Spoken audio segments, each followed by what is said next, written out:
শ্লোক নম্বর 16। ব্যক্তম আত্মবতাম আত্মা ভগবান আত্মভাবনা সা নাম অনুগ্রহায় ইমামে সিদ্ধরূপী চরতি অজ। অজ মানে নারায়ণ।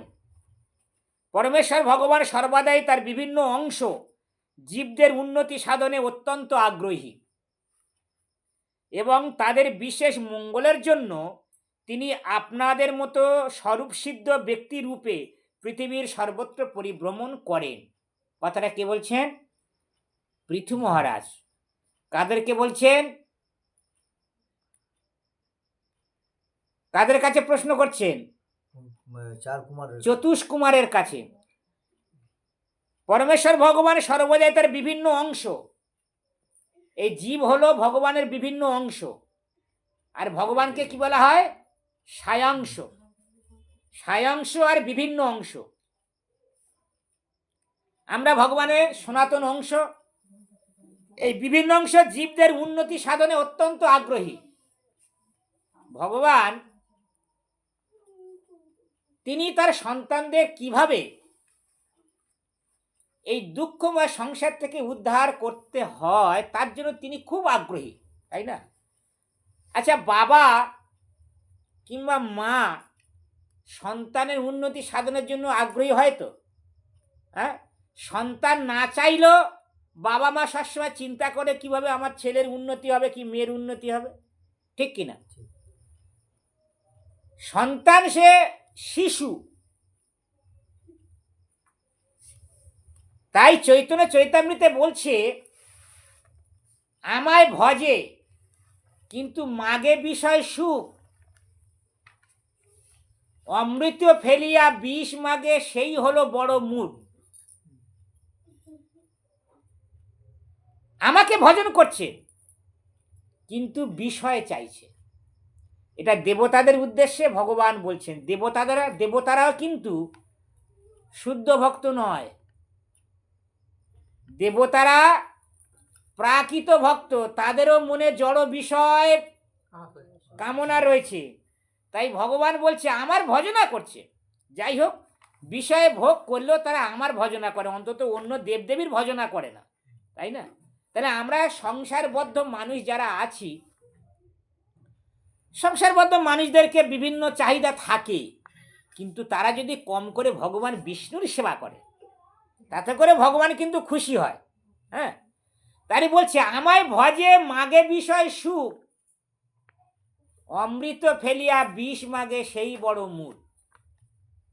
মানে কৃষ্ণ ভজন করা হলো অমৃত, কৃষ্ণ প্রেম লাভ করা হলো অমৃত, আর সেই অমৃত ফেলে বিষয়ে ভোগ চাইছে, মানে কি বিষ চাইছে। কিন্তু ভগবান বলছে ওরা চাইতে পারে, ওরা বাচ্চা তো, ওরা চাইতেই পারে।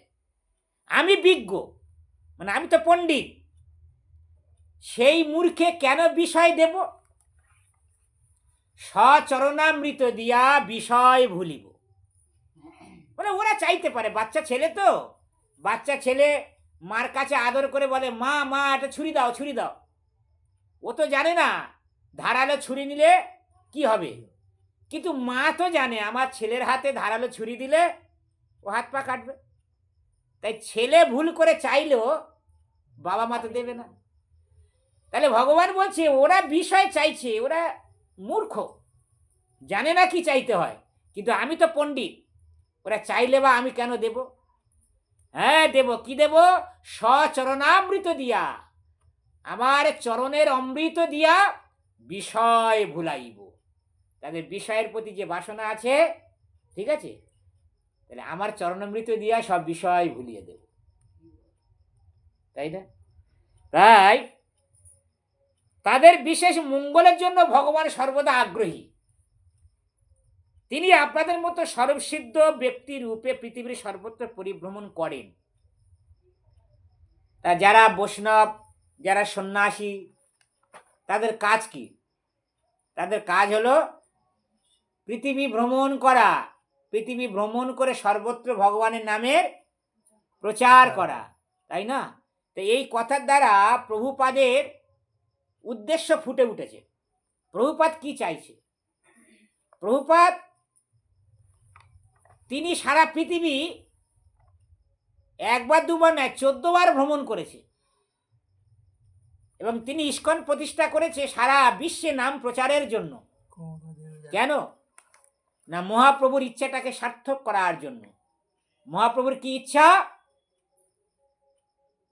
মহাপ্রভুর ইচ্ছা হলো পৃথিবীতে আছে যত নগরাদি গ্রাম সর্বত্র প্রচার হোক মোর নাম। তাহলে চৈতন্য মহাপ্রভু সেই ইচ্ছাটাকে পূরণ করার দায়িত্ব কাদের? যারা ইস্কন সোসাইটি থেকে দীক্ষা পাচ্ছেন, দায়িত্ব সকলা। ঠিক কিনা? আমরা দীক্ষা পাওয়ার আগে গুরু মহারাজের কাছে প্রতিজ্ঞা করেছি, হে গুরু মহারাজ, আপনার নাম প্রচারে সহযোগিতা করব। তাই বলেছিলাম তো? তাই নাম প্রচারে সহযোগিতা করা মানেই ভগবানের দিব্য নামের প্রচার করা, তাই না? তা প্রচার করা মানে এটা ভাববেন না যে শুধু যে বক্তৃতা দিচ্ছে ওই প্রচার করছে, না। প্রচার করা মানে ভগবত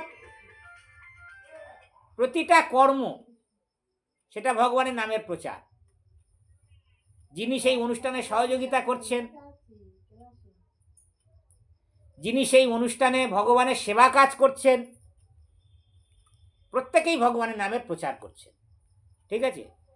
তাই মহর্ষিদের দেখে পৃথু মহারাজ বলছেন, আপনারা সারা পৃথিবী ভ্রমণ করছেন,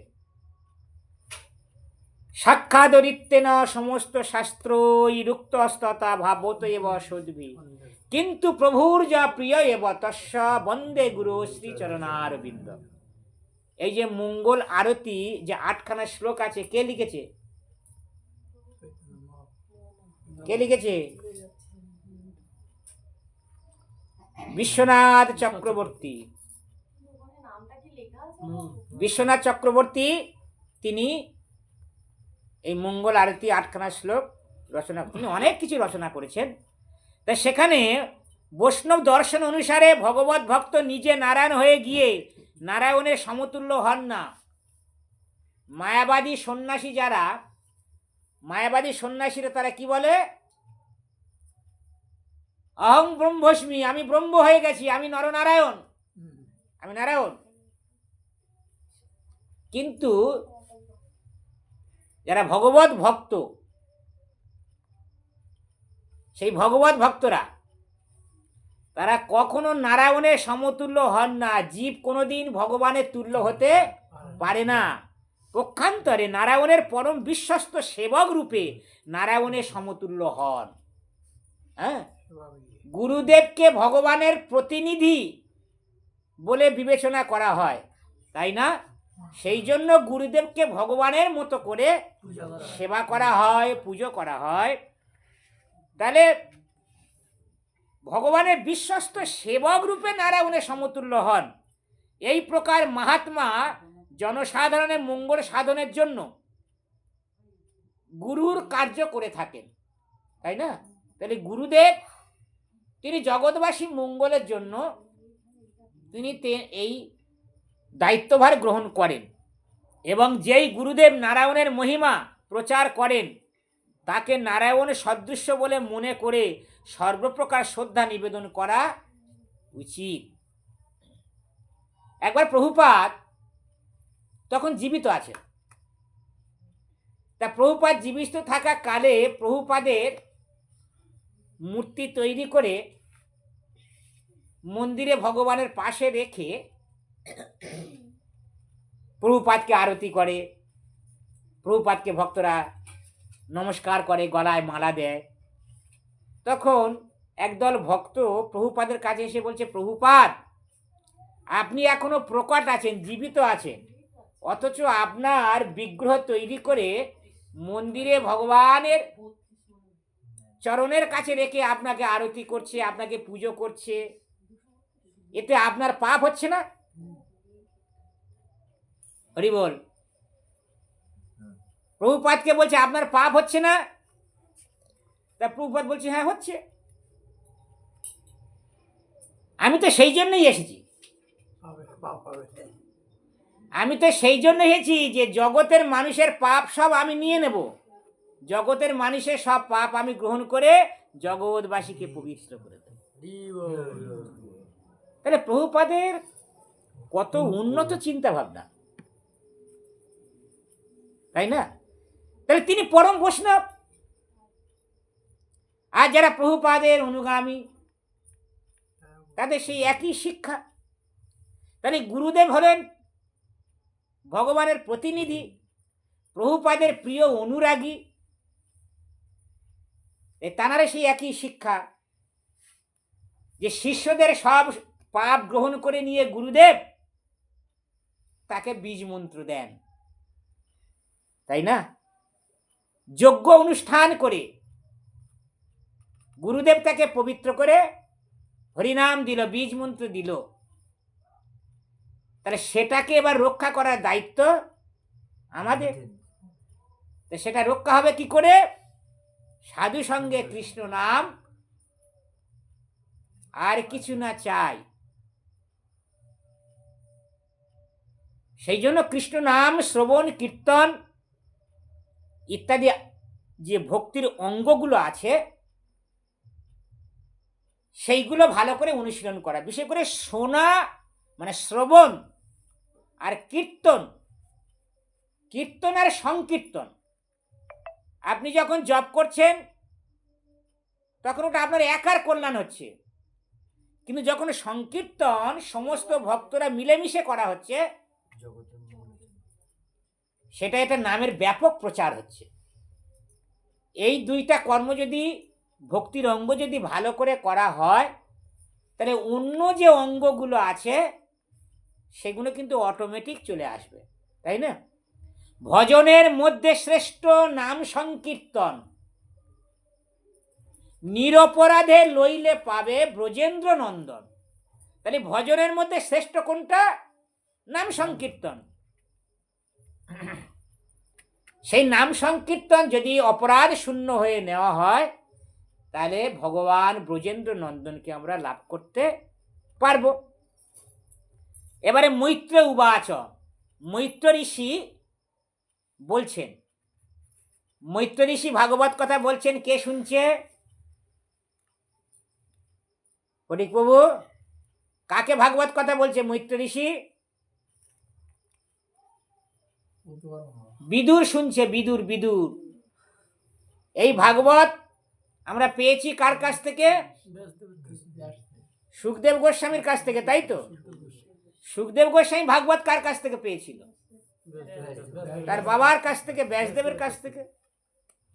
ব্যাসদেব ভাগবত কার কাছ থেকে পেয়েছিল? তার গুরুদেব নারদ মুনির কাছ থেকে। নারদ মুনি ভাগবত কোথা থেকে পেয়েছিল? তার গুরুদেব ব্রহ্মার কাছ থেকে। ব্রহ্মা ভাগবত পেয়েছিল কার কাছ থেকে? পরমেশ্বর ভগবানের কাছ থেকে। তাহলে পরম্পরা ধারায় ভাগবত আমরা পাচ্ছি। তাহলে সুখদেব গোস্বামী বর্ণনা করেছিলেন, পরীক্ষিত মহারাজ শ্রবণ করেছিলেন। পরীক্ষিত মহারাজ একা শ্রবণ করেনি, সেখানে অনেক মুনি ঋষিরা ছিল।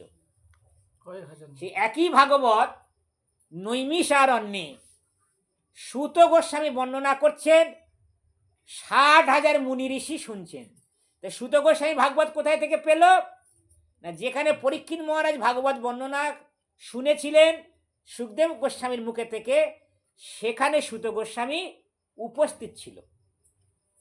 আর এই সুত গোস্বামী বর্ণশঙ্কর ছেলে, বাবা ছিল ব্রাহ্মণ, মা ছিল শূদ্রাণী। কিন্তু কৃষ্ণ ভক্ত এত উন্নত, ভগবানের ভক্তি যারা যুক্ত হয় তাদের কোনো জাত পাত কিছুই থাকে না, সে সকলার ঊর্ধ্বে উঠে যায়। কেউ যখন কৃষ্ণ ভাবনামৃত গ্রহণ করে, যে যখন কৃষ্ণ তত্ত্ববেত্তা হয় সে গুরু হবার যোগ্য হয়। কিবা বিপ্র কিবা ন্যাসী শূদ্র কেনে নয়, যেই কৃষ্ণ তত্ত্ববেত্তা সেই গুরু হয়। তাই সেই মৈত্র ঋষি